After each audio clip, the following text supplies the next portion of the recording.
The portrait arrived at Velmore Hall on a Tuesday, wrapped in oilcloth and silence.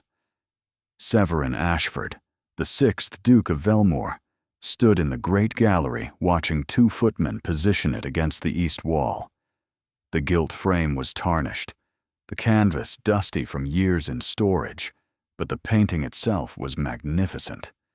A family arranged before a marble fireplace, captured in oil sometime around 1819 or 1820.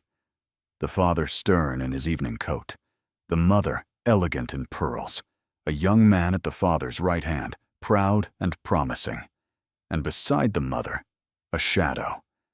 Severin stepped closer, eyes narrowing. The shadow was wrong. Not a trick of brushwork or a darkened varnish. Someone had been painted over. A figure removed with deliberate precision, replaced with a wash of burgundy curtain that matched nothing else in the composition. The proportions were off. The mother's arm extended toward empty space, as if reaching for a hand that no longer existed. Someone had been erased. "Who ordered this?" Severin asked without turning. His steward, a gray-haired man named Pemberton, consulted his ledger. "The portrait came from the Carrick House sale, Your Grace, the Halford estate. They liquidated most family holdings last autumn." Halford. The name landed like a stone in still water. Severin knew the Halfords, had known them for 15 years, ever since he and Callum Halford had become inseparable at Cambridge. He had spent Christmases at Carrick House, had dined with the family dozens of times, had watched Callum's younger sister grow from a sharp-tongued girl of 17 into a woman who made every room feel smaller simply by entering it. Cressida. The name surfaced unbidden, and with it, memories he had spent 5 years refusing to examine. Her laugh, too loud for polite company. Her opinions on everything from land reform to the proper way to serve pheasant. The way she had looked at him once, across a crowded ballroom, with something in her eyes that had terrified him so completely, he had turned away and not spoken to her for the rest of the evening. And then the scandal, the accusations, the way she had vanished from society overnight, as if she had never existed at all. Severin stared at the shadow in the portrait. Pemberton. Find out where Cressida Halford is now. The steward's pen paused. "Miss Halford, Your Grace?" "I believe she was sent away after the unpleasantness. 5 years ago, if memory serves. There was talk of impropriety with a gentleman. Her family disavowed her publicly. I know what their talk was of." Severin's voice was harder than he intended. "I want to know where she is." "That may take some time, Your Grace. She is no longer received in society. The family does not speak of her." "Then find someone who does." Pemberton hesitated. But he had served the Ashford family for 30 years, and he knew when questions were unwelcome. "Yes, Your Grace." It took 12 days. 12 days of Severin staring at that portrait, imagining the face that should have been there. He knew what Cressida looked like. The stubborn set of her jaw, the sharp intelligence in her brown eyes, the way her dark hair refused to stay properly pinned. He should have said something. 5 years ago, when Cressida was condemned without trial. Severin had been at that house party, had seen enough to know something was wrong.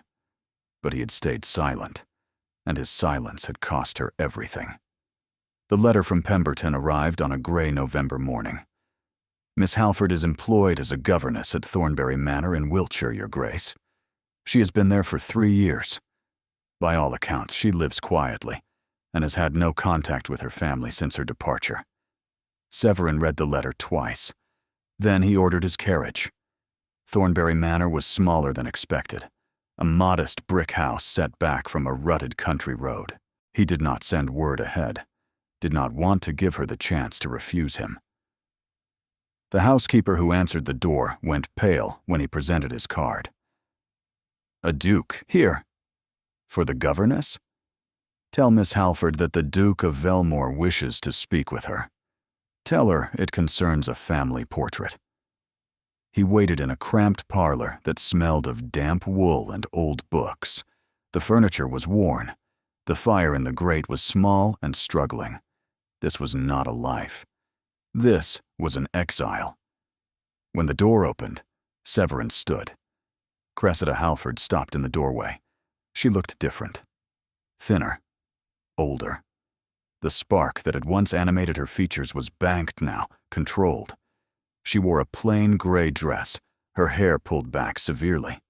But her eyes were the same. Dark and sharp. Your Grace. Her voice was flat, carefully empty of inflection. I was told you wished to see me, Miss Halford. He hated how formal it sounded.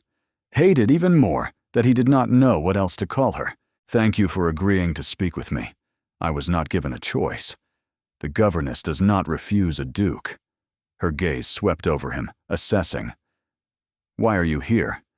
I acquired a portrait from your family's estate sale. Something flickered in her expression. There and gone. I see. There is a figure missing from it. Someone who was painted over. Erased. Her jaw tightened. Is there a question in there, Your Grace? I want to know what happened. Then ask my brother. She moved to the door. I am sure Callum would be delighted to explain the many ways I disappointed our family. Now, if you will excuse me, I have lessons to prepare. Cressida. She stopped. Her back was rigid.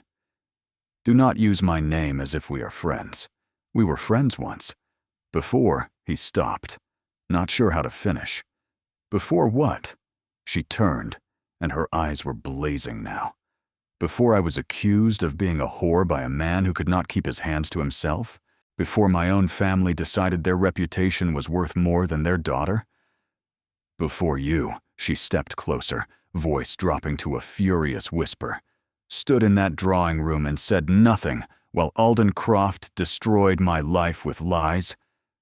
The name hit Severin like a physical blow. Croft. Alden Croft. He remembered now. The golden-haired charmer who had been engaged to Lady Honoria Phelps.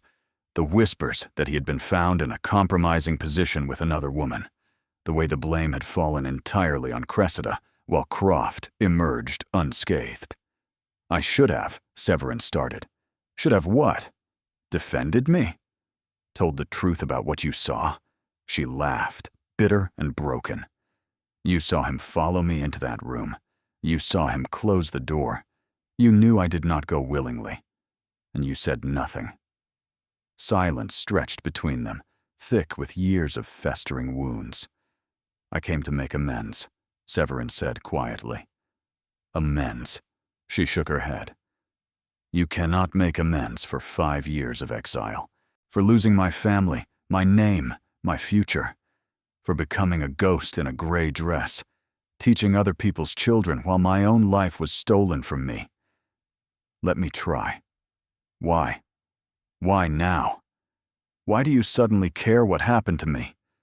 Because I hung that portrait in my gallery. Severin held her gaze. And every time I look at the shadow, where you should be, I am reminded that I am partly responsible for putting you there. Cressida stared at him. Her hands were trembling, though whether from anger or something else, he could not tell. What exactly are you proposing, Your Grace? Come to Velmore Hall. Stay while I investigate what really happened 5 years ago. If I can prove your innocence, if I can expose Croft for the liar he is, I will restore your name. Your family will have to acknowledge you again. My family chose to erase me. Then they can watch me paint you back in. Another silence, longer this time. And if I refuse?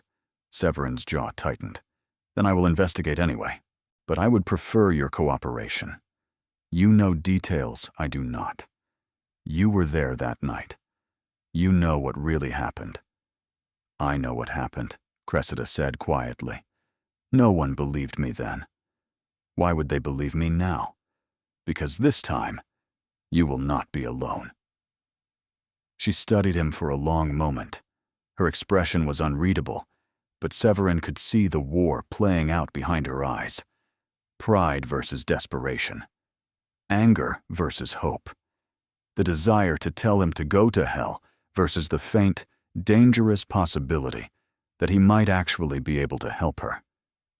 "If I come," she said finally, "I will not pretend to be grateful.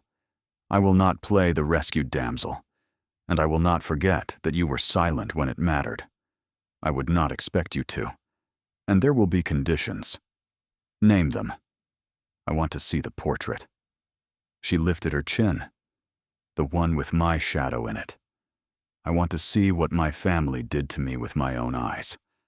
Severin nodded. "Done.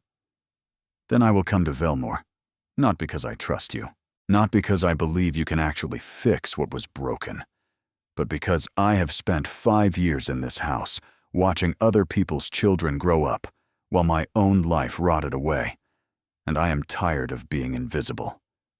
She crossed to the door and opened it, a clear dismissal. "I will need 2 days to make arrangements with my employers. Send your carriage on Thursday." She did not wait for his response.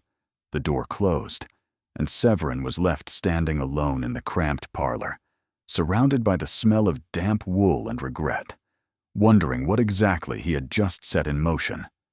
The carriage arrived precisely at 10 on Thursday morning. Cressida watched it approach from the nursery window, her single trunk already packed and waiting in the servants' hall. 2 days. She had spent 2 days trying to convince herself this was a mistake, that walking back into the world that had cast her out would only end in more pain. But she had also spent 2 long days staring at her reflection, seeing the dullness in her eyes. She was 28. In 5 years, she would be 33. Then 40. Still here, teaching children who would forget her. No. If there was any chance Severin could restore her name, she had to take it. For herself. For the woman she had been before Alden Croft destroyed everything. The journey to Velmore Hall took most of the day. She spent it staring out the window at countryside she barely recognized, replaying every conversation she had ever had with Severin Ashford. There had not been many conversations. He was her brother's closest friend, which meant he had been a fixture at Carrick House. But he had always held himself at a distance from her. Then, at Lady Pemberton's summer ball in 1821, she had caught him watching her across the room. Not with dislike, not with indifference, with something far more complicated, something that made her pulse quicken. She had smiled at him, tentative and hopeful, and he had looked away so quickly it might have been a slap. She had not understood then. She understood now. Severin Ashford had been fighting something, and rather than face it, he had chosen to avoid her entirely. Velmore Hall was magnificent in the dying afternoon light, a sprawling Palladian mansion set against the rolling hills. The carriage stopped. She descended onto the gravel drive and found Severin waiting on the front steps. He was dressed simply, dark coat and buff breeches. There were shadows under his gray eyes that she did not remember from before. "Miss Halford," his voice was carefully neutral. "Welcome to Velmore, Your Grace." She matched his tone. "Thank you for sending the carriage. This way." She followed him through the grand entrance hall, up a sweeping staircase. The house was beautiful and cold. "These will be your chambers. My sister Marguerite occupies the rooms across the hall. She is recently widowed. I am sorry for her loss. She would prefer you did not mention it. Marguerite knows only that you are a consultant I have hired to assist with portraits in the gallery. That is the fiction we will maintain. And my real identity will remain between us." The room was larger than her entire quarters at Thornbury Manor. A canopied bed dominated one wall. A fire already burned in the marble hearth. "Dinner is at 8. I expect you to maintain the fiction convincingly. I am well practiced at pretending to be someone I am not, Your Grace. 5 years of invisibility will teach you that." Something shifted in his expression, there and gone before she could name it. "The portrait is in the gallery," he said. "Whenever you are ready to see it, I will take you there." Her throat tightened. "Tonight." after dinner." He nodded and withdrew, closing the door behind him. Cressida stood alone in the beautiful room, feeling the weight of the next few weeks pressing down. Dinner was an exercise in careful navigation. Marguerite Ashford was perhaps 30, with Severin's dark hair and gray eyes. But where he was all hard edges, his sister was deliberate warmth. She wore her widow's black like armor. "A portrait consultant," Marguerite said over the soup course. "How fascinating." "They are rare," Cressida replied smoothly. "But collectors require expert guidance. My brother has been quite obsessed with a particular portrait these past weeks." "The painting has some irregularities," Severin said. "I am hoping Miss Halford can help." When the last course was cleared, Marguerite excused herself. "The gallery," Severin said. It was not a question. She followed him through darkened corridors, their footsteps echoing on polished floors. The gallery was at the rear of the house, a long room lined with windows on one side and paintings on the other. Candles flickered in sconces, casting wavering shadows across the faces of Ashford ancestors, and there, at the far end, illuminated by its own cluster of candles, was the portrait. Cressida stopped walking, her breath caught, her heart hammered. She had known what to expect. Severin had described it. But knowing and seeing were different things entirely. There was her father, stern and proud in his evening coat. There was her mother, elegant in pearls that Cressida remembered her wearing at Christmas. There was Callum, young and promising, looking out at the viewer with confidence that bordered on arrogance. And there, beside her mother, was nothing.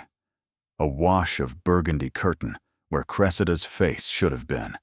A careful erasure, so thorough that no trace of her remained. Her mother's arm extended into empty space, reaching for a daughter who had been painted out of existence. "They didn't even let me keep my shadow," Cressida whispered. Severin moved to stand beside her. "I'm sorry." "Are you?" She could not tear her eyes from the painting. "You stood in our drawing room while my father announced I was no longer his daughter. You said nothing then either." "I know." "Why?" She finally looked at him. "Why did you stay silent?" "We had been," she paused, searching for the right word. "I thought we were becoming something. That summer before it happened. The way you looked at me at the Pemberton ball. I thought perhaps you cared about you." His voice was rough. "I did. Too much.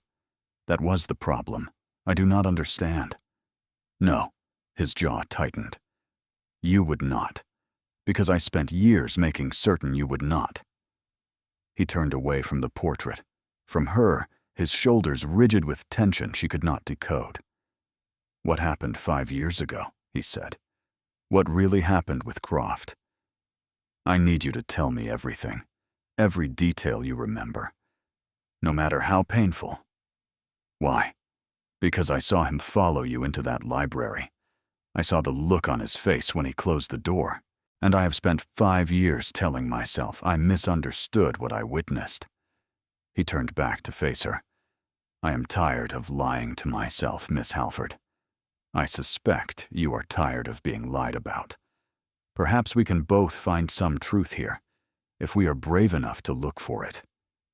Cressida stared at him, this man who had been part of her destruction, now offering to help rebuild her. She should refuse, should protect herself, should remember that trusting anyone had only ever brought her pain. But she was so tired of being alone. "Tomorrow," she said. "I will tell you everything tomorrow." And she walked out of the gallery, leaving him standing before the portrait of her family, staring at the space where she should have been. She did not sleep. The bed was too soft. The room was too warm.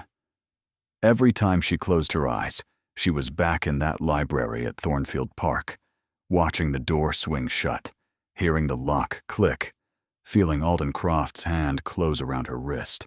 At dawn, Cressida rose and dressed in her plainest gray gown, the same one she had worn to meet Severin at Thornbury Manor. It felt like armor now, a reminder of who she had become and why. Breakfast was laid out in the morning room, but she had no appetite. She took only tea, standing by the window, watching mist rise from the gardens below. "You look as if you did not sleep." She turned. Marguerite stood in the doorway. "The bed was unfamiliar," Cressida said carefully. "My brother did not sleep either. I heard him pacing until nearly 4.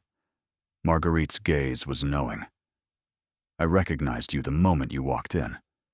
Cressida Halford, the scandal of 1823. You look different, but the eyes are the same." Cressida went still. "Does your brother know that you know?" "I have not told him. But he would not bring a disgraced woman into his home unless he believed her disgrace was undeserved. Severin was at Thornfield Park that night. He came home looking as if someone had died. When your name was mentioned with Alden Croft, he nearly put his fist through a wall. Your disgrace broke something in him. I think perhaps you are the only one who can help him finish healing." The door opened, and Severin entered. "Marguerite, you are up early. Miss Halford and I were discussing 18th century portraiture." Marguerite rose. "I believe I will take a walk in the garden." She paused beside Cressida's chair. "Do not let my brother intimidate you. He is far less frightening than he pretends." She swept out. "Your sister is perceptive," Cressida said. "My sister is a menace." But Severin's voice held grudging affection. "Come. We will use my study." The study was lined with books, dominated by a massive oak desk. "Tell me about that night," Severin said. "From the beginning, it was Lady Thornton's house party. Callum insisted I come. He said I needed to stop hiding from society. And Croft was there. He was engaged to Lady Honoria Phelps. Everyone said it was the match of the season. And interested in you." Her jaw tightened. "I did not encourage him." "I know, because I saw you trying to avoid him all evening. And I saw Croft follow you when you went to the library. Then why did you not stop him?" "Because I was a coward. Because I was so determined not to feel anything for you that I convinced myself your distress wasn't my responsibility." "He followed me into the library," she said. "Closed the door, locked it. He said he knew I wanted him. I told him I was not interested. I tried to leave. He grabbed my arm, tore my sleeve. I struggled and knocked over a lamp. People came running. They found us there, him holding me against the bookshelf, and everyone assumed I had seduced him. My own father believed him. They erased me from the portrait within a month. Yes, I do." She forced herself to meet his gaze. He grabbed my arm, tore my sleeve. I struggled and knocked over a lamp. The noise brought people running. They broke down the door and found us there. Him holding me against the bookshelf, my dress in disarray, and everyone assumed the worst. They assumed you were willing. They assumed I had seduced him, that I was trying to trap him into breaking his engagement. Her voice broke. Lady Honoria's mother demanded satisfaction. Croft told everyone I had lured him there, that I was desperate for a wealthy husband, that I had thrown myself at him, and he had only been trying to gently refuse. And everyone believed him. He was engaged to an earl's daughter.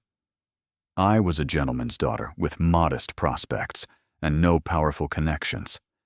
Of course they believed him. She laughed, bitter. My own father believed him. My own brother believed him. They said I had shamed the family, that I had destroyed any chance of making a respectable match. They erased me from the portrait within a month. Severin reached out, his fingers closing around her trembling hands. The warmth of his touch was shocking, intimate, entirely unexpected. "I am going to destroy him," Severin said quietly.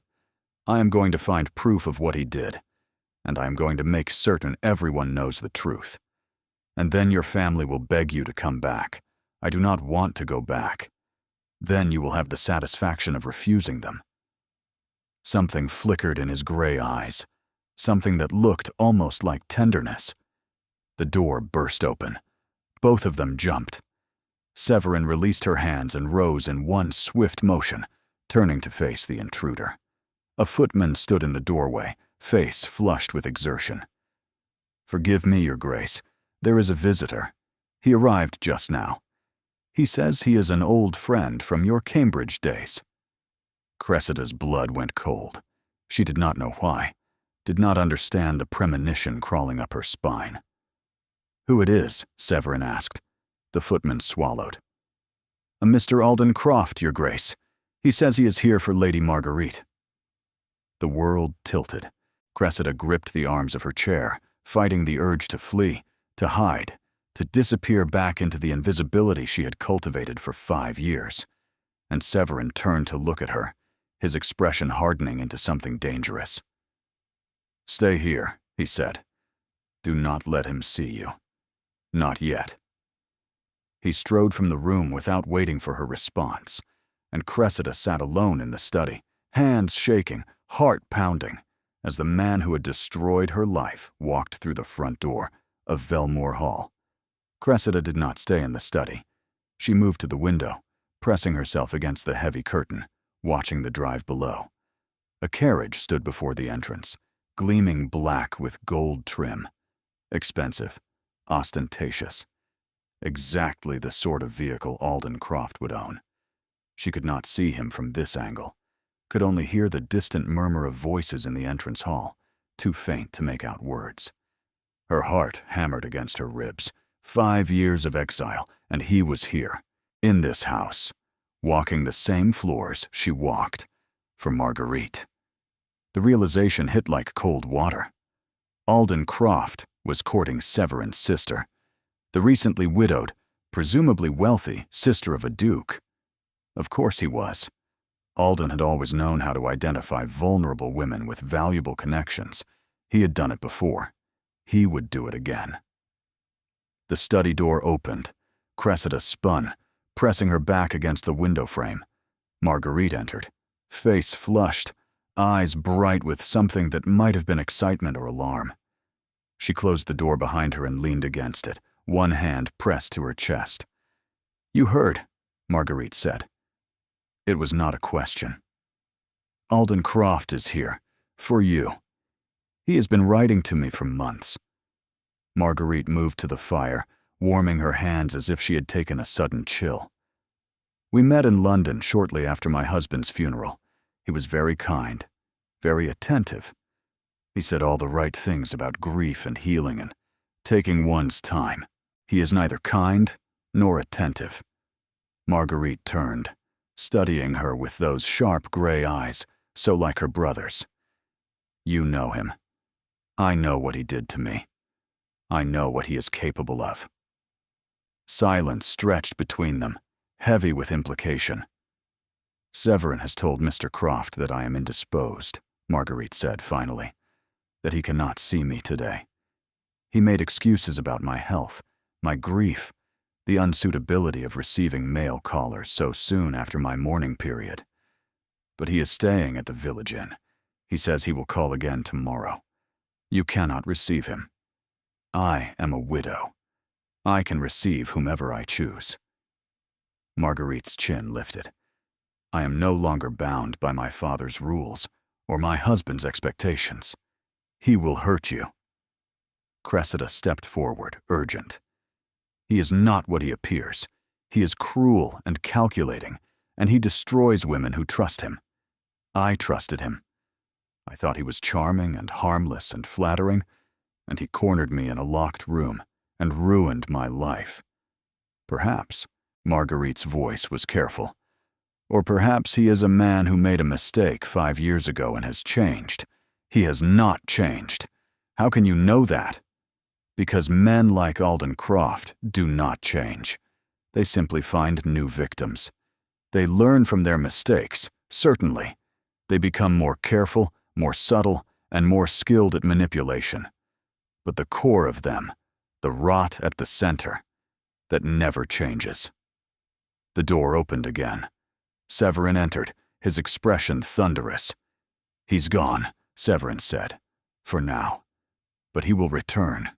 He made that very clear. He wants to know why I am being so protective of my sister." "What did you tell him?"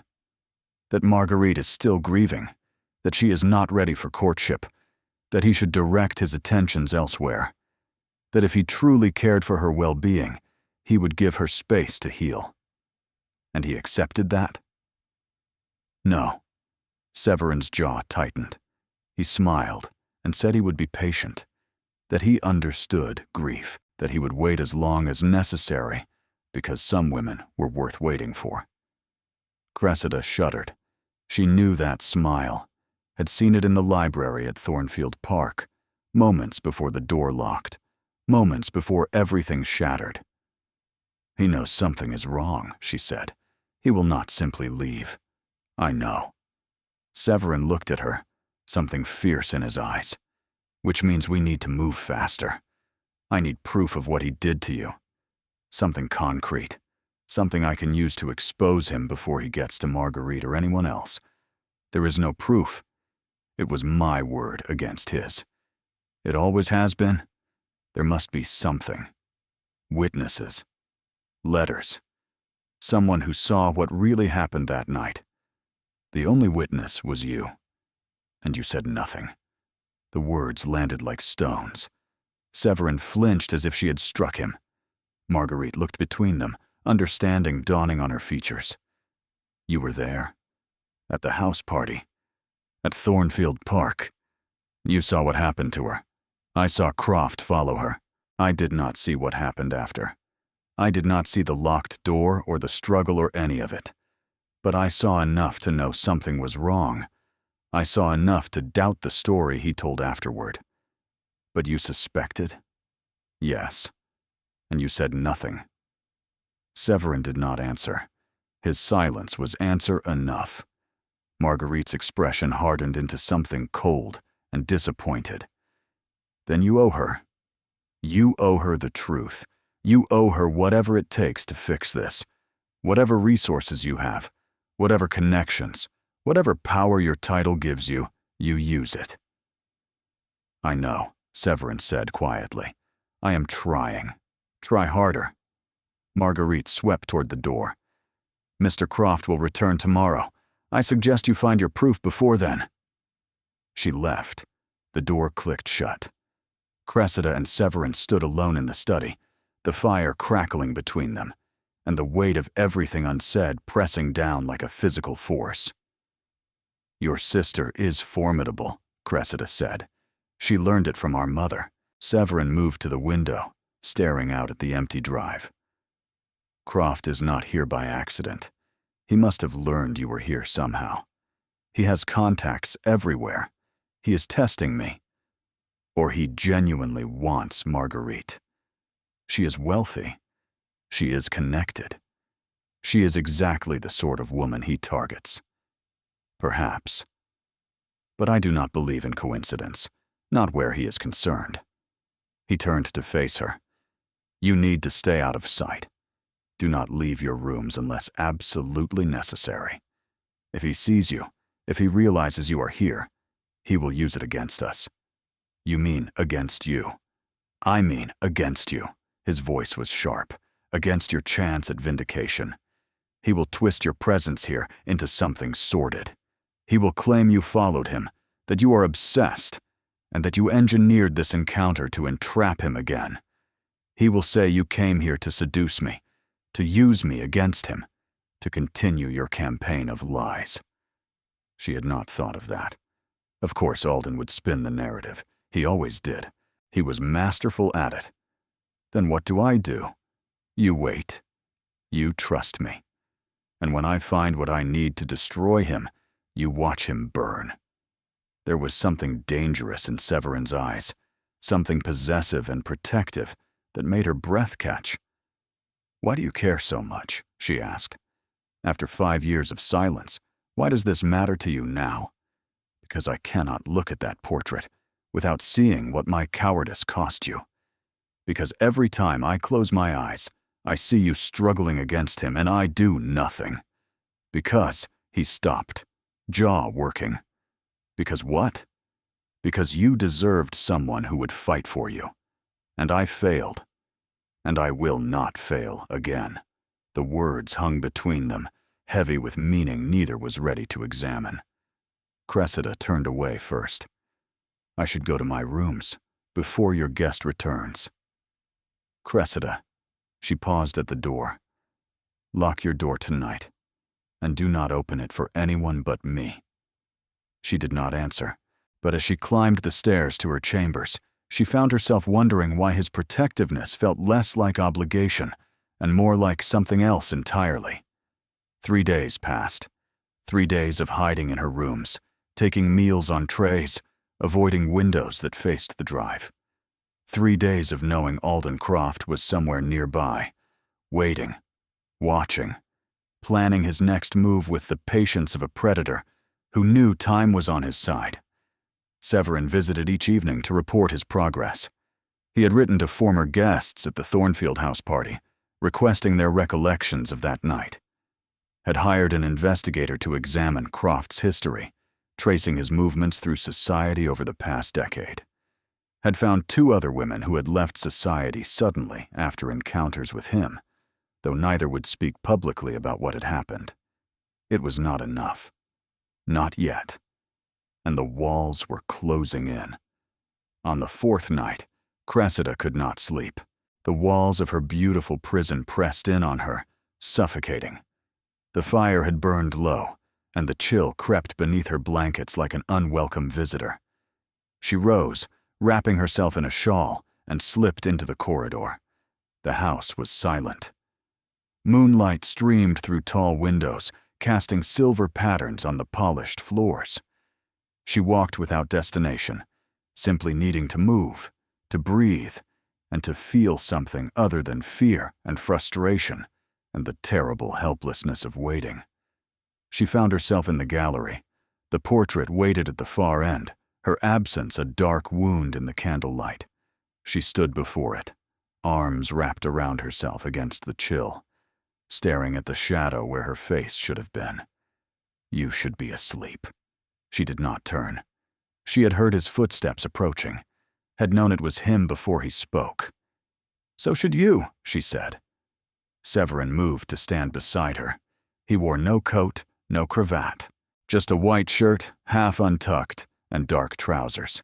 His feet were bare on the cold marble floor. His hair was disheveled, falling across his forehead in a way that made him look younger, less guarded. He looked almost human. I heard you leave your room, he said. The floors creak. Old houses keep no secrets. You were listening for me? I listen for everything these days. He paused. I have not slept well since you arrived. Guilty conscience? Something like that. They stood in silence, both staring at the painting, at the family frozen in oils, and the absence that defined it. I used to love this portrait, Cressida said quietly. When it was first completed, I thought it was the most beautiful thing I had ever seen. My mother in her pearls. My father looking so proud and certain. Callum with his whole future ahead of him. And me. I remember standing before it on the day the artist finished, thinking that this was how I wanted to be remembered. Happy. Loved. Part of something. You are still beautiful. The words came out rough, almost involuntary. Severin seemed as surprised by them as she was. I am a ghost, she said. A shadow someone painted over. No. He turned to face her, and his expression in the moonlight was raw, unguarded. You are still here. Still fighting. Still refusing to disappear completely. That takes more strength than I have ever had. You have strength. I have duty. Obligation. The weight of a title I never asked for. He shook his head. But strength? The kind that lets you survive what you survived and keep going? I do not have that. Then what do you have? Right now? He stepped closer. Just this. Just standing here with you in the dark, trying to find the words for everything I should have said 5 years ago. Her heart was pounding. He was too close. Close enough that she could see the shadows under his eyes, the tension in his jaw, the way his hands were clenched at his sides, as if he was fighting something.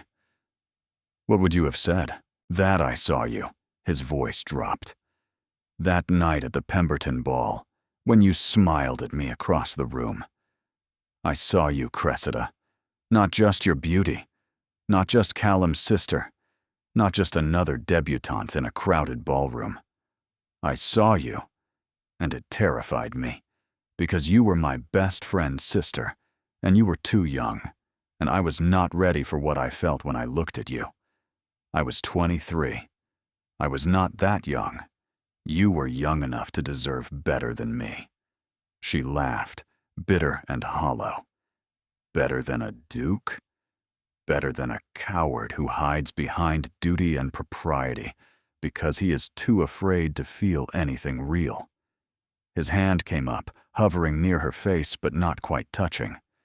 She could feel the warmth of him, the tension radiating from every line of his body.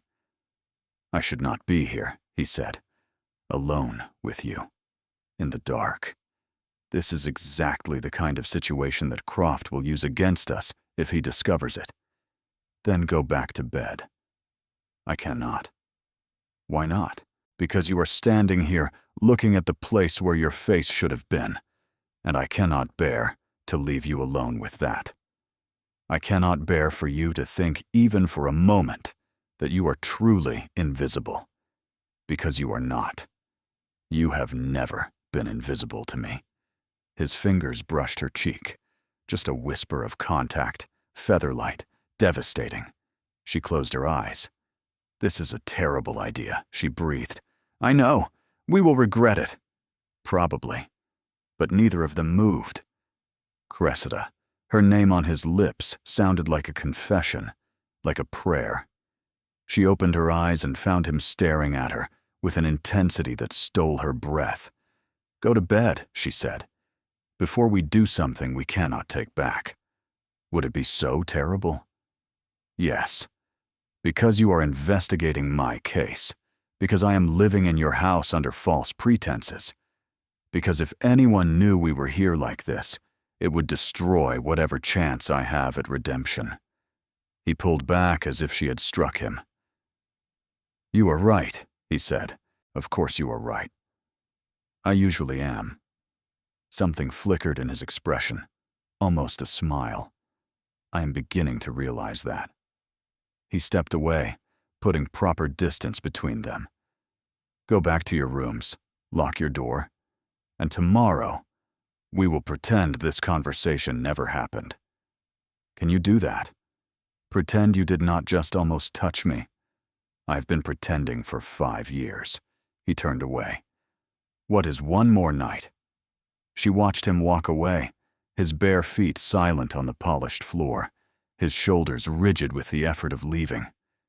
And when she finally returned to her rooms, she did not sleep. She lay in the too-soft bed, staring at the ceiling, feeling the ghost of his fingers on her cheek like a brand. This was dangerous. This was foolish. This was exactly the kind of complication that could destroy everything.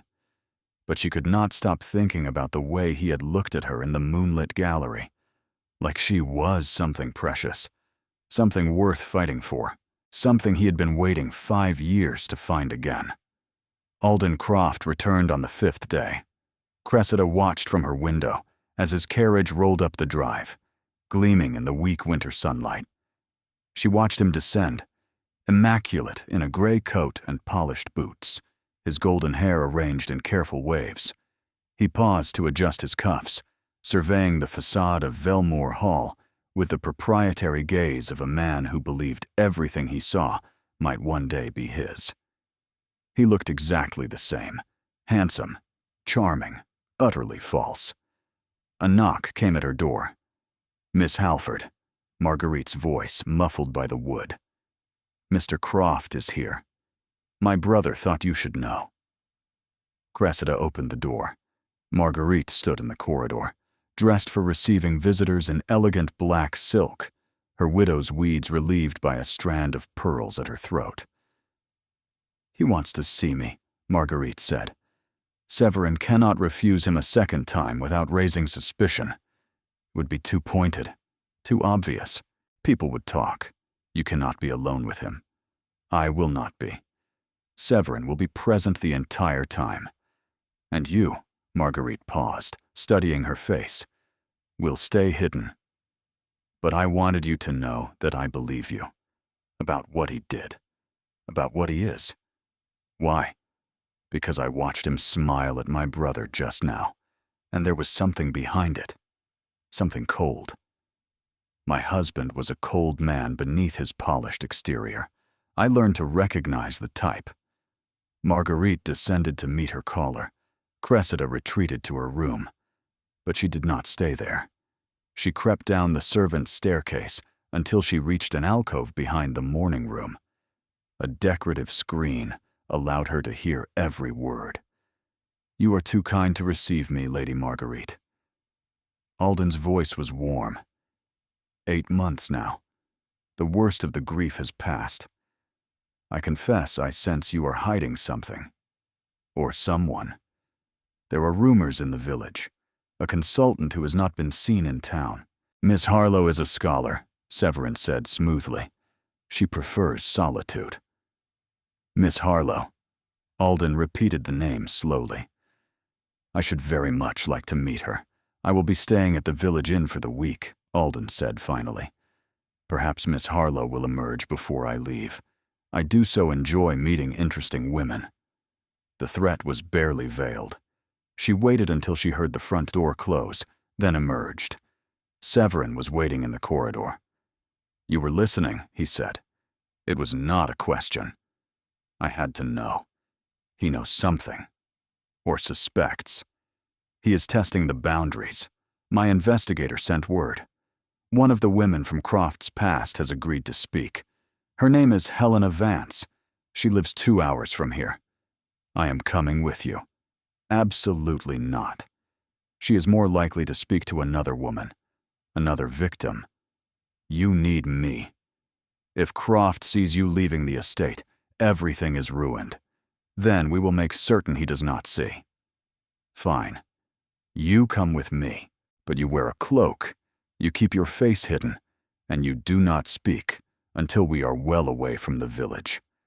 Agreed. They left within the hour, the carriage racing down back roads to avoid the village where Alden Croft waited. Cressida sat in the shadows, hood pulled low, watching the winter countryside blur past. And she did not see the rider on the hill behind them, following at a careful distance, golden hair gleaming in the pale winter light. Helena Vance lived in a cottage at the edge of a small village, surrounded by overgrown gardens and silence. The path leading to her door was narrow and untended, the hedges grown wild, as if the woman inside had stopped caring what the world thought of her surroundings. She was perhaps 30, with faded blonde hair and eyes that had seen too much. When she opened the door and saw Cressida standing beside Severin, something in her expression shifted. Recognition. Understanding. The terrible kinship of shared wounds that no one else could see. "You are the Halford girl," Helena said quietly. "The one from Thornfield Park." "Yes.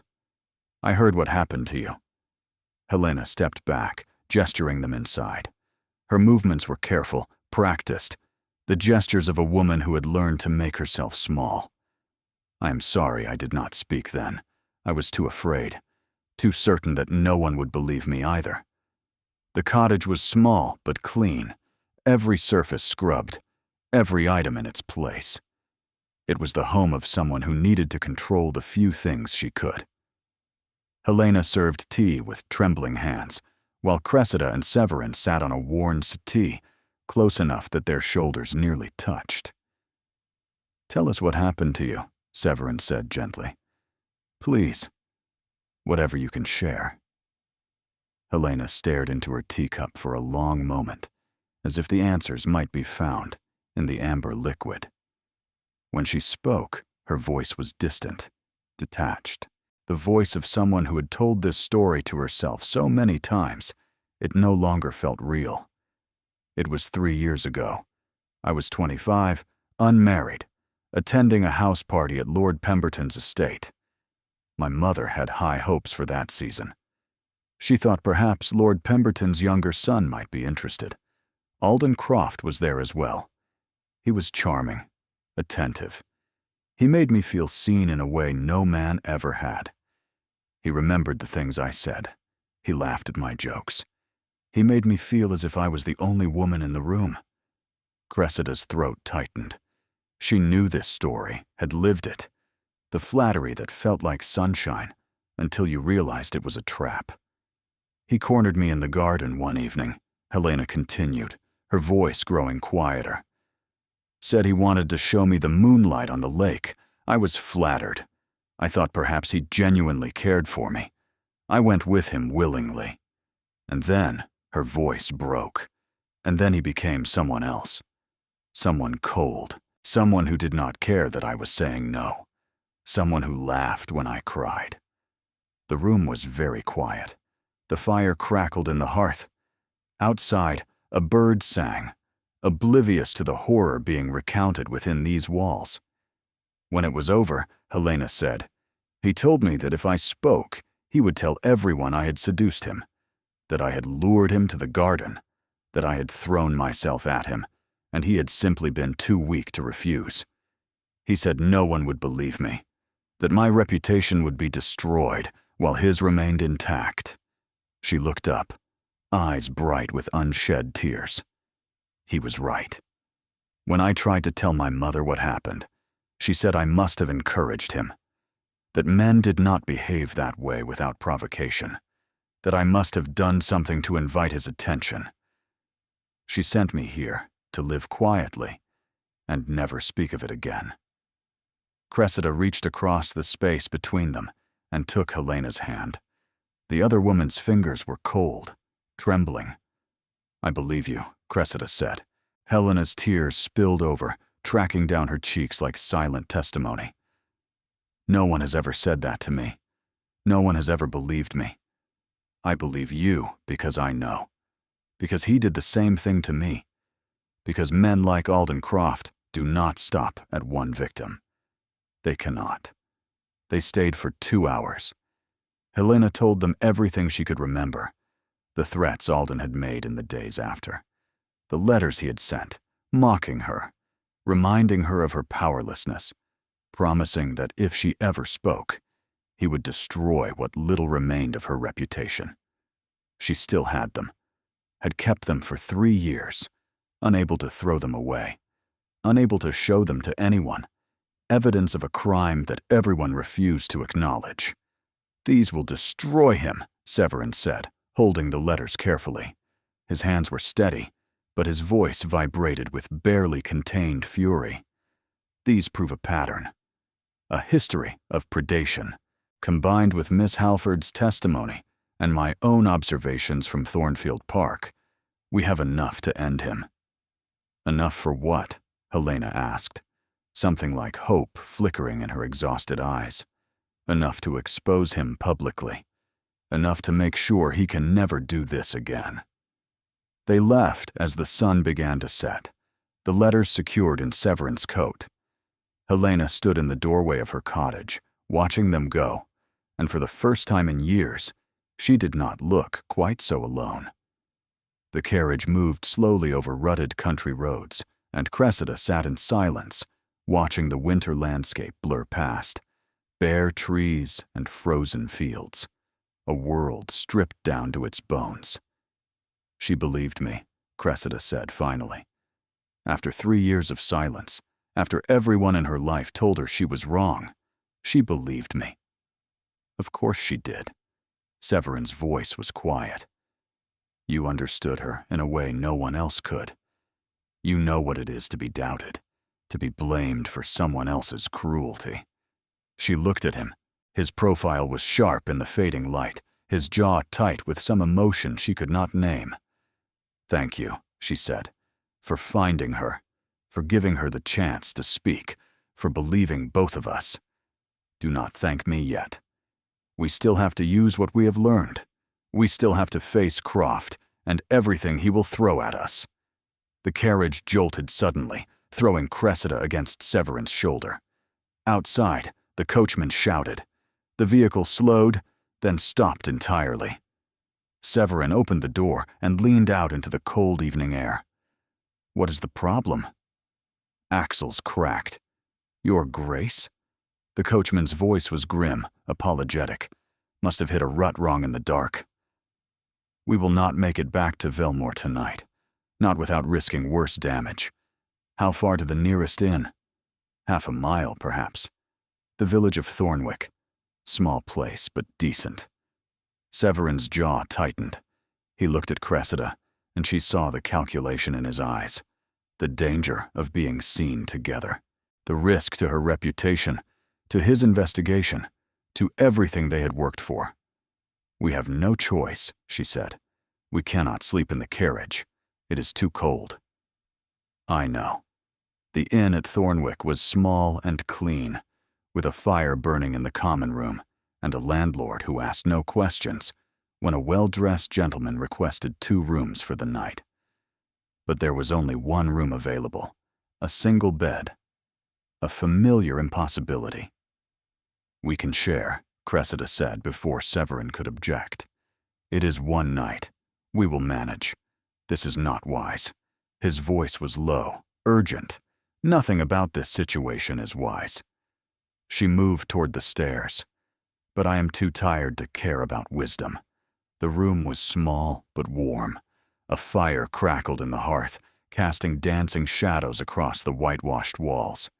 The bed was narrow, barely large enough for one person, let alone 2. Severin stood by the door, his expression unreadable. I can sleep in the chair. The chair is barely large enough to hold a child. Then on the floor. The floor is freezing. You will catch your death. Cressida, he said, and his voice was strained, almost desperate. If we share that bed, I do not know if I can. He stopped. Cannot what? Pretend. He stepped closer, and his eyes were dark with something dangerous. I have been pretending for 5 years. Pretending I did not see you. Pretending I did not want you. Pretending that watching you disappear from society did not tear something loose in my chest. And tonight, after everything, after hearing what he did to Helena, after knowing what he did to you, I do not have the strength to pretend anymore. She should tell him to sleep on the floor, should maintain the distance that protected them both, should remember that her reputation hung by a thread, and this could destroy everything. Instead, she stepped forward and pressed her palm to his chest, feeling his heart pound beneath her fingers. Then stop pretending, she whispered. He kissed her like a drowning man finding air, desperate, consuming. His hands tangled in her hair, pulling her closer, closer, until there was no space between them.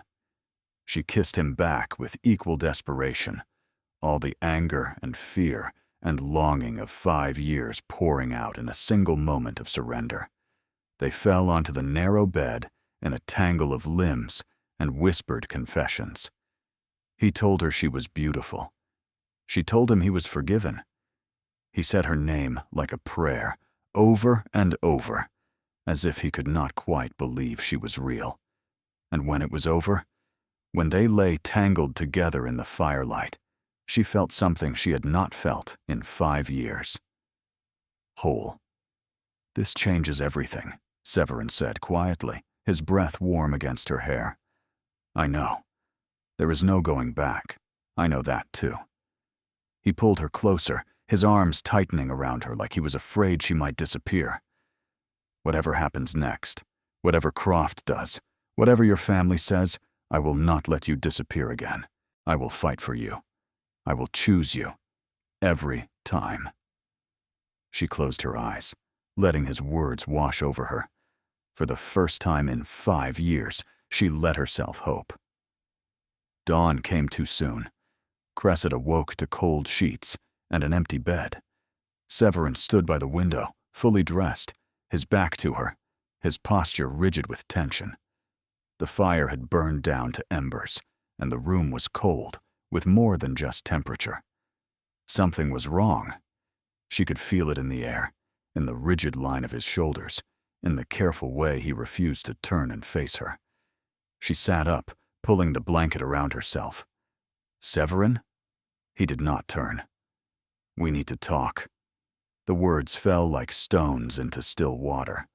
She knew that tone, had heard it in her father's voice when he disowned her, in Callum's voice when he said he could not defend her, in every voice that had ever chosen propriety over truth, duty over love. Last night, Severin began, still facing the window, still refusing to look at her. Last night was, he paused, searching for words. Last night should not have happened. The crack in her chest widened. "I see. You do not see." He turned, and his expression was anguished, torn. "I took advantage of you. You were vulnerable. We were both exhausted, both overwhelmed by Helena's story. I should have been stronger. I should have protected you from my own weakness. You did not take advantage of me. I wanted." But he held up a hand. "It does not matter what either of us wanted. What matters is that I have compromised you. Again. Just like Croft did. Just like everyone in your life has done. You are nothing like Croft." Her voice was sharp, angry. "Do not dare compare yourself to him, am I not?" His laugh was bitter. "I have kept you hidden in my house like a shameful secret. I have used you to further my investigation. And now, I have," he could not finish. "Now, I have made everything worse." "Severin," she started, "we will return to Velmore." He moved toward the door, every line of his body screaming retreat. "You will stay in your rooms until I have dealt with Croft." And then he paused, his hand on the doorframe, knuckles white. "And then we will discuss what happens next." He left. Cressida sat in the empty room, feeling the warmth of the night drain away, replaced by a cold she recognized all too well. The cold of abandonment, the cold of promises broken before they could even be tested. She had trusted him, had believed his words about fighting for her, choosing her, not letting her disappear. And at the first light of dawn, he had retreated behind his walls, leaving her alone with the wreckage of her hope. The journey back to Velmore was silent. Severin sat across from her, staring out the window, refusing to meet her eyes. Every mile felt like a year. Every moment of silence was a knife. She replayed the night before in her mind, the tenderness, the desperation, the way he had held her like she was precious. And then she replayed this morning, the distance, the cold words, the way he had looked at her like she was a mistake he needed to correct. When the carriage finally stopped before the great house, Cressida did not wait for him to help her down. She descended alone, walked through the entrance hall alone, and climbed the stairs to her rooms alone. The door clicked shut behind her.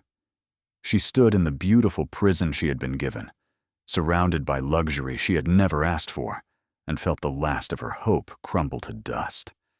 She should never have come here, should never have trusted a man who had failed her once before, should never have believed that anything could be different.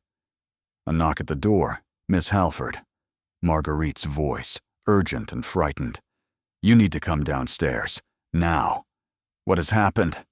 "Mr. Croft was here while you were gone." The words came through the wood like blows. "He knows who you are. He found out somehow. And he has written to your brother." Cressida's blood turned to ice. She opened the door. Marguerite stood in the corridor, pale and frightened, her usual composure shattered. "Callum is coming," Marguerite said. "He will be here by tomorrow. And Croft has told him everything. About you being here. About Severin hiding you.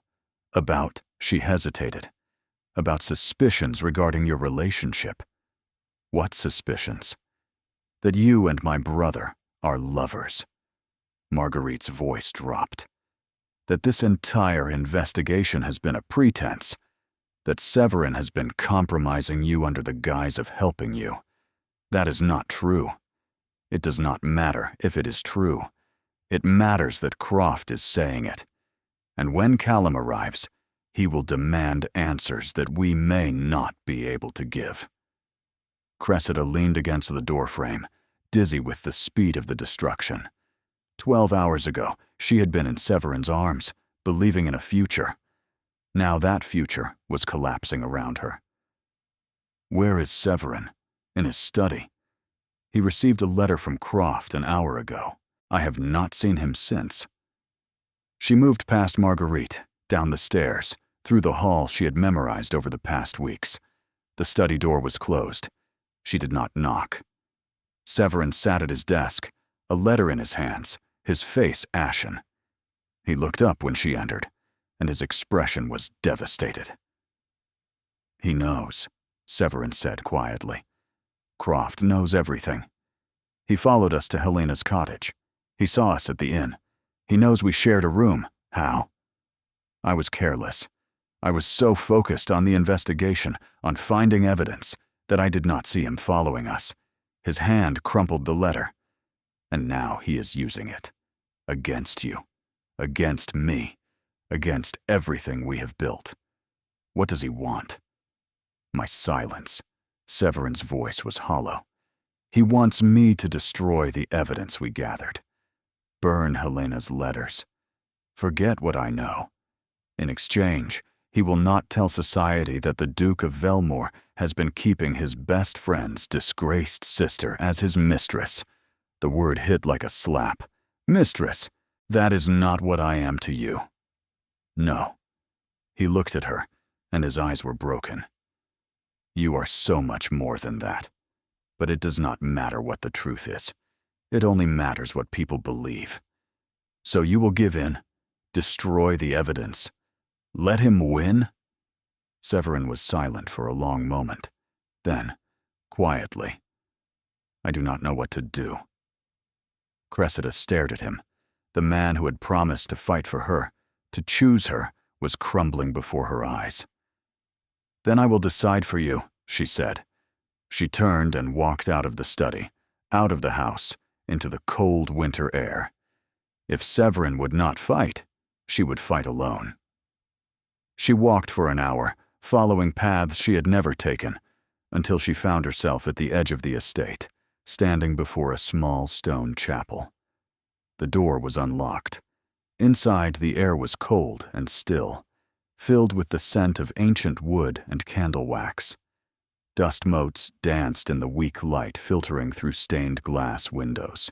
She sat in a pew at the front, staring up at the simple altar, and tried to think. Alden Croft held all the power. He had followed them, gathered evidence, and now he was using it to destroy everything. Her reputation, Severin's investigation, Helena's chance at justice.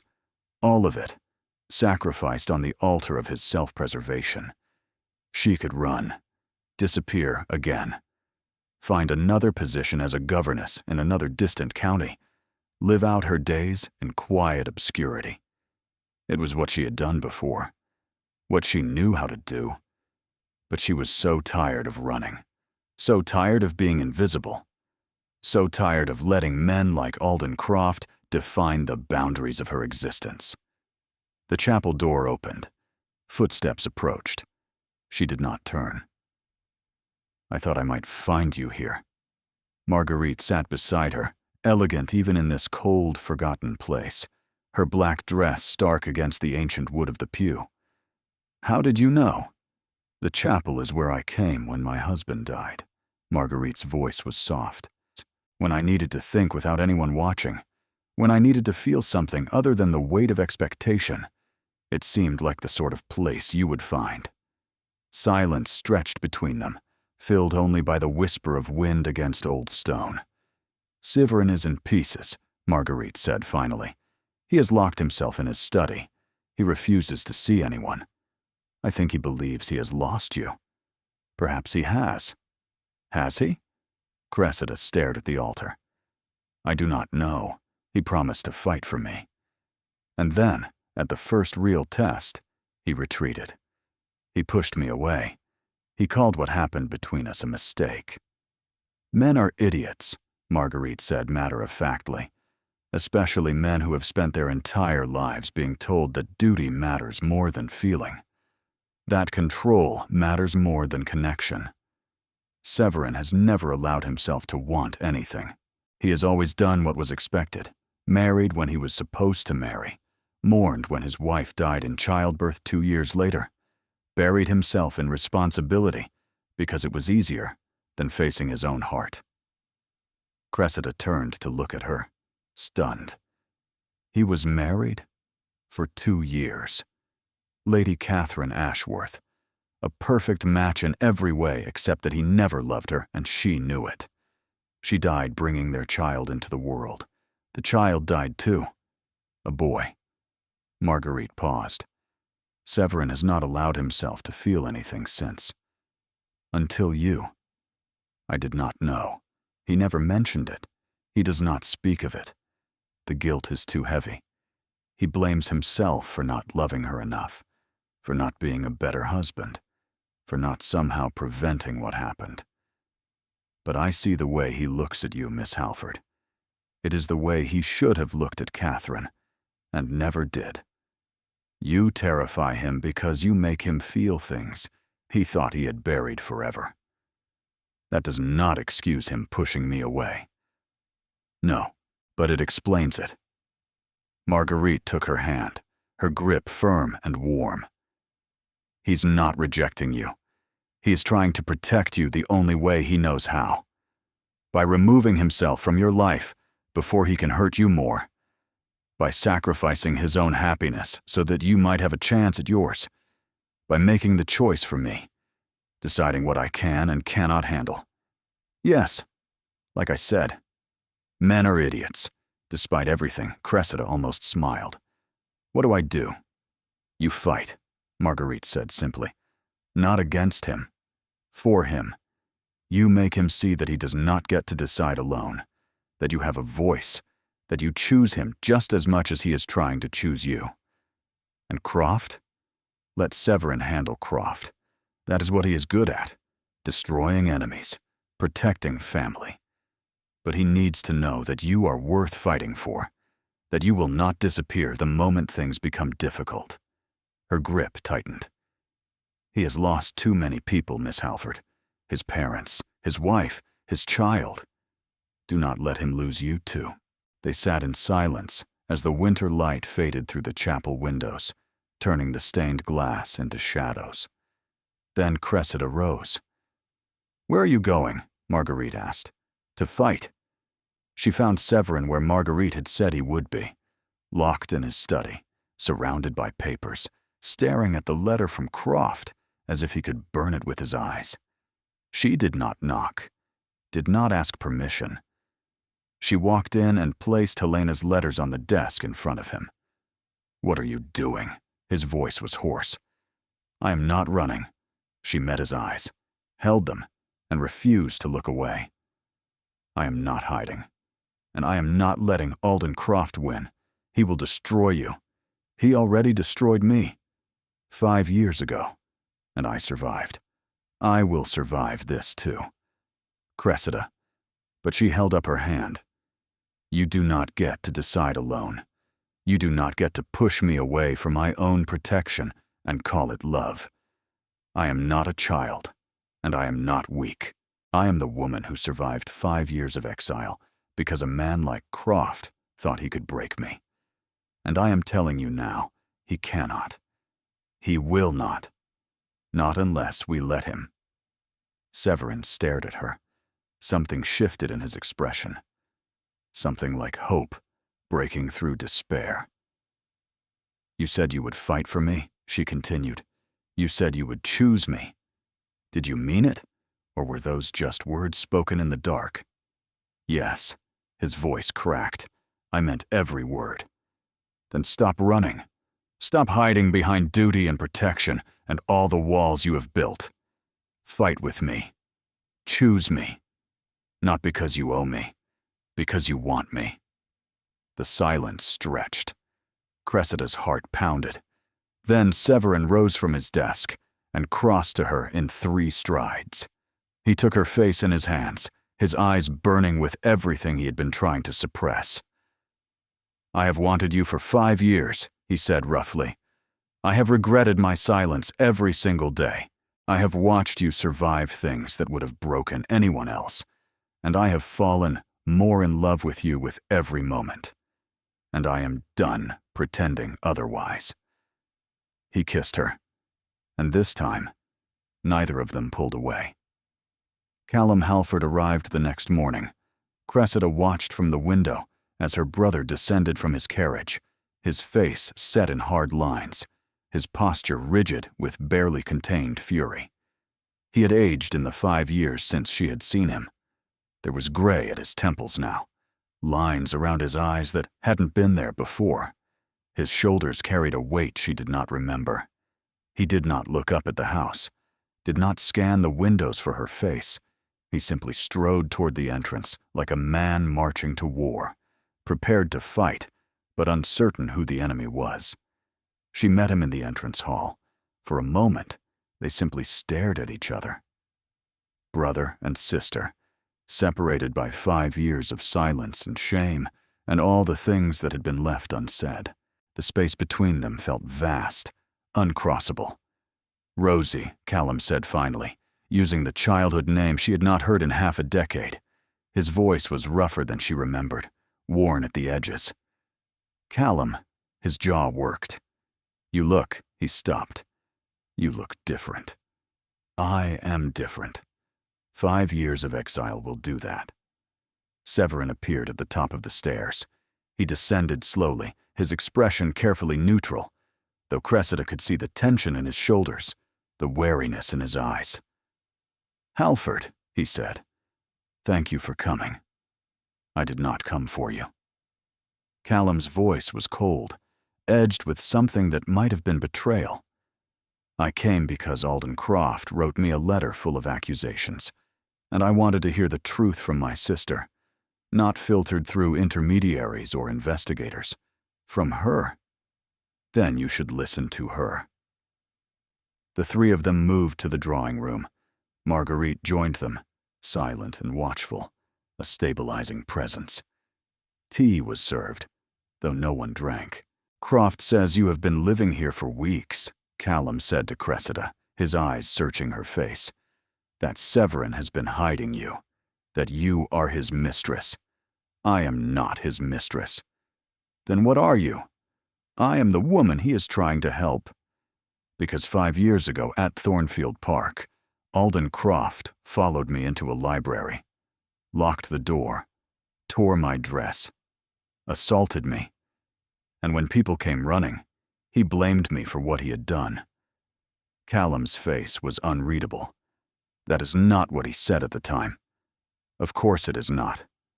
He lied. And everyone believed him because he was charming and wealthy and engaged to an earl's daughter. And I was just a gentleman's daughter, with too many opinions and not enough connections. I was expendable. He was not. Silence stretched through the room, heavy and painful. "I saw it," Severin said quietly. "I was at Thornfield Park that night. I saw Croft follow her. I saw the look on his face when he closed the door. And I said nothing because I was a coward, because speaking up would have meant admitting things I was not ready to admit." "What things?" "That I was in love with your sister. That I had been fighting it for years because she was your sister, because the timing was wrong, because I was afraid. That watching her be destroyed while I stayed silent was the worst thing I have ever done." Callum stared at him. "You were in love with her. I am in love with her. Still, after everything." Severin met his oldest friend's eyes. "And I will spend the rest of my life trying to make up for my failure." Another long silence. Then Callum turned to Cressida. "I owe you an apology." Her breath caught. "What?" 5 years ago, I chose to believe Croft over my own sister. I chose the family's reputation over your word. I let Father erase you from that portrait and send you away. And I told myself it was the right thing. The necessary thing. The only thing that could save the family from scandal. His voice broke. But it was cowardly, and I have regretted it every single day since. Tears burned in Cressida's eyes. You never tried to find me. I did not think you would want to see me. I thought you must hate me. And he stopped. I was ashamed.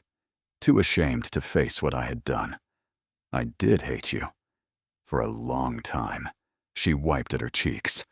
But hate is exhausting, Callum, and I am tired of carrying it. Can you forgive me? I do not know, but I am willing to try. Callum crossed the room and pulled her into an embrace. She stiffened at first, 5 years of hurt rising like a wall. But then she softened, letting herself lean into her brother's arms, feeling something old and broken begin to heal. Now, Severin said when they finally separated, we have work to do. Croft thinks he has won. He thinks his threats have silenced us. But I have evidence he does not know about. Letters he wrote to another woman he destroyed.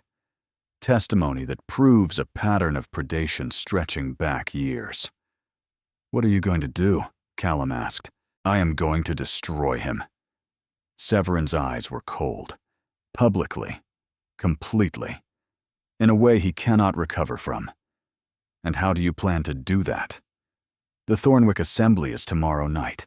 Every family of consequence will be there, including Croft, who believes he has already won. Severin smiled, and it was not a kind smile. I intend to prove him wrong.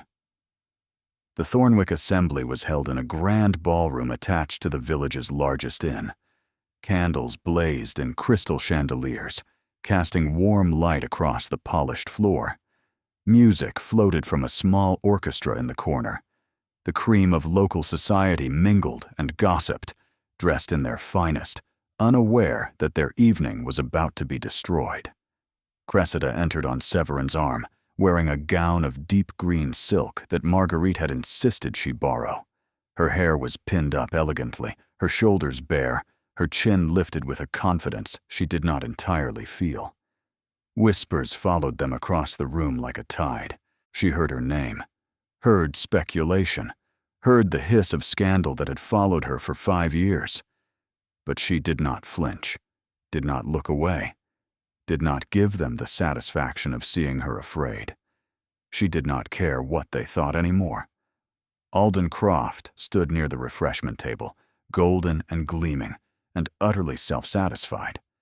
When he saw them enter, his smile faltered. For just a moment, something flickered in his eyes. Uncertainty. Fear. Then the mask slid back into place. Severin walked directly toward him, Cressida matching his stride. Callum followed a few paces behind, a silent witness. Croft, Severin said loudly enough for the nearby guests to hear. I believe we have business to discuss. Velmore. Alden's smile had turned brittle. I was not expecting to see you here. Or your, he glanced at Cressida, companion. Miss Halford, Severin corrected. I believe you know her? The room had gone quiet. People were watching, exactly as Severin had intended. I do not know what game you are playing, Alden said quietly, his voice dropping. But I suggest you stop before you embarrass yourself. There are certain things that should remain private. I am not the one who should be embarrassed. Severin reached into his coat and withdrew a sheaf of papers. These are letters you wrote to Miss Helena Vance 3 years ago, after you assaulted her at a house party, after you destroyed her reputation to protect your own. Alden's face went pale. Where did you get those? Miss Vance was kind enough to share them. She has been waiting 3 years for someone to believe her story, as has Miss Halford. As have, I suspect, several other women whose names I have not yet learned but will.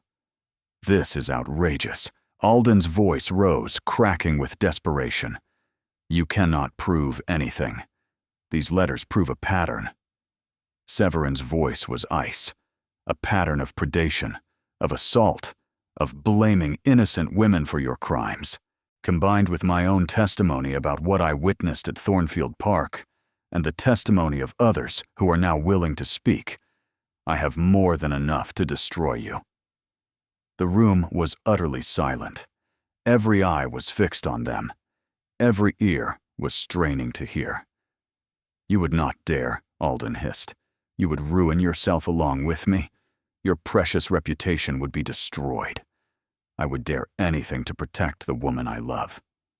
Severin stepped closer, and his voice dropped to a deadly whisper. "So here is what is going to happen, Croft. You are going to leave this assembly. You are going to leave this county. You are going to disappear from society entirely.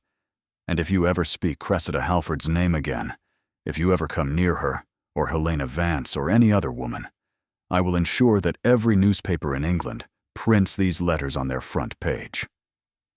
Alden stared at him, face mottled with rage and fear. Then he turned and walked out of the ballroom. No one tried to stop him. No one called after him.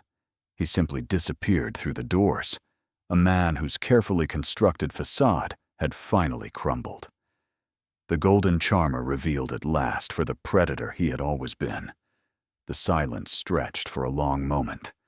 Then, slowly, the whispers began again. But they were different now.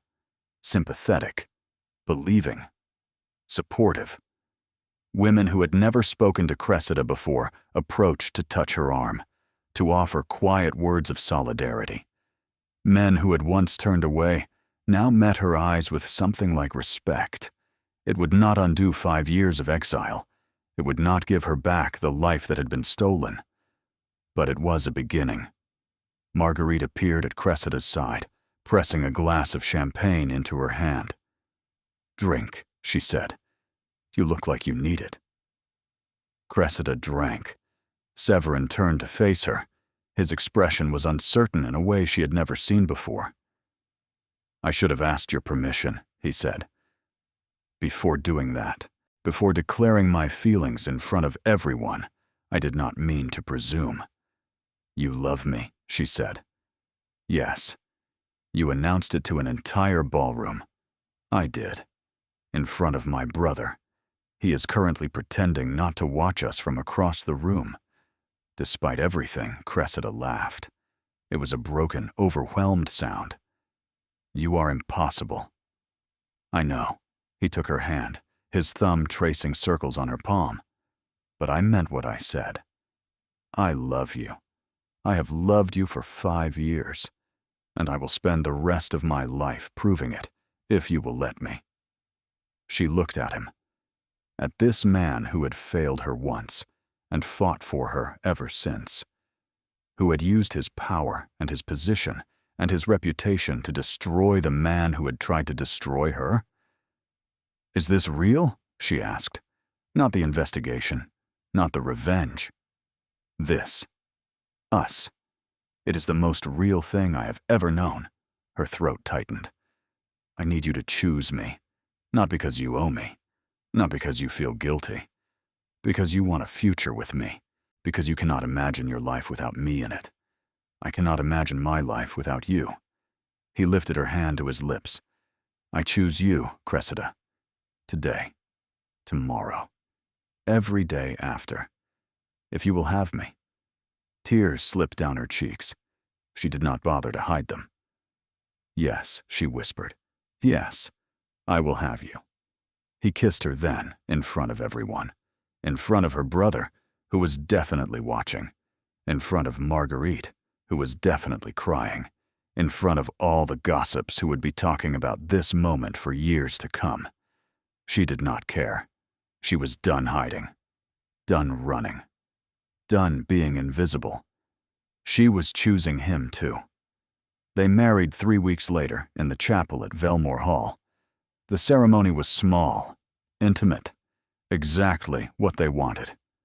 Marguerite stood as witness, dabbing at her eyes throughout. Callum gave her away, his voice rough with emotion as he placed her hand in Severin's. Helena Vance attended, sitting quietly in the back pew, a tentative smile on her face. Cressida's parents did not come. Her father had written a stiff letter, acknowledging that perhaps they had been hasty in their judgment, but declining to attend any ceremony that had not been properly planned with appropriate notice. Her mother had sent flowers and a note that said only, "I always knew you were stronger than they believed. It was not forgiveness. Not quite. But it was a beginning." A door left slightly ajar rather than slammed shut. The wedding breakfast was held in the great dining room. There was champagne and laughter, and Callum making increasingly embarrassing toasts about his best friend marrying his sister. There was Marguerite crying into her handkerchief and insisting she was fine, perfectly fine, just overwhelmed with happiness. And through it all, Severin held Cressida's hand beneath the table, his thumb tracing circles on her palm, his eyes never leaving her face. When the guests finally departed and the house fell quiet, they stood together in the gallery, looking at the portrait that had started everything. The shadow was still there, her absence painted over in burgundy, a wound in the family portrait. "I want to commission a new one," Severin said quietly. "A portrait of us, of our family, the family we will build together." She leaned into him, feeling his arm wrap around her shoulders.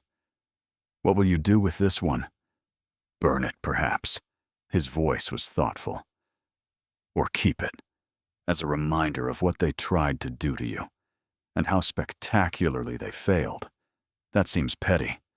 I can be petty when the situation warrants." She laughed, and the sound echoed through the gallery, filling the space where her painted ghost had lived. The scandal, when it fully erupted, was everything Severin had promised. Helena's letters were printed in 3 London papers. Other women came forward, emboldened by the example. Alden Croft was cut from every guest list, dropped from every club, abandoned by every connection. His family attempted to weather the storm, but there was no weathering something so complete. Within 6 months, he had fled to the continent, his name synonymous with disgrace. Cressida received letters from women she had never met, thanking her for speaking, thanking her for surviving, thanking her for showing them that they were not alone. She answered every one. Spring came to Velmore Hall, bringing warmth and color to the gardens. Cressida walked the grounds each morning, marveling at how different the world looked when you were not constantly afraid. Severin found her one morning beside the small lake at the edge of the estate, sitting on a stone bench, watching the swans glide across the water. "You look peaceful," he said, settling beside her. "I am peaceful." She leaned her head against his shoulder. I had forgotten what that felt like. He pressed a kiss to her hair. "I have something for you." "What is it?" He handed her a small wrapped package. She opened it carefully and found a miniature portrait, no larger than her palm.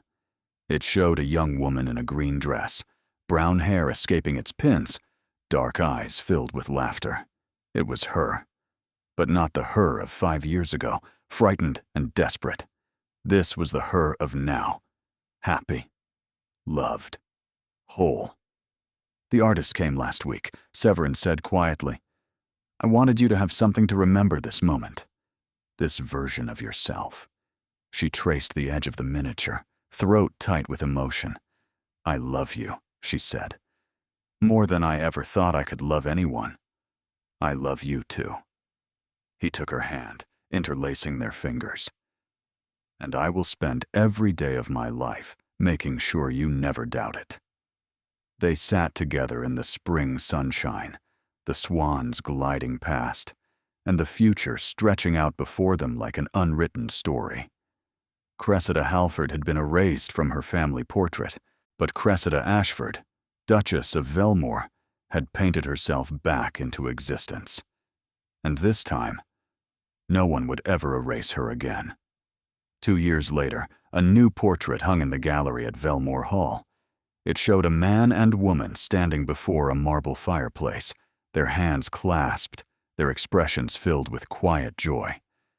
The woman wore a green gown that brought out the warmth in her dark eyes. The man looked at her like she was the only thing in the world worth seeing. Between them, balanced on the woman's hip, was a child. A girl with her mother's dark hair and her father's gray eyes, one small hand reaching toward the viewer, captured forever in oils and light. The family of the 6th Duke of Velmore, the plaque beneath the portrait read, "Commissioned 1829. Visitors to the hall often paused before the painting, admiring the warmth of it, the obvious love between the subjects. They did not know the story behind it, did not know about the scandal that had nearly torn them apart, the choice they had made to fight for each other when the world said they should not. But Cressida knew.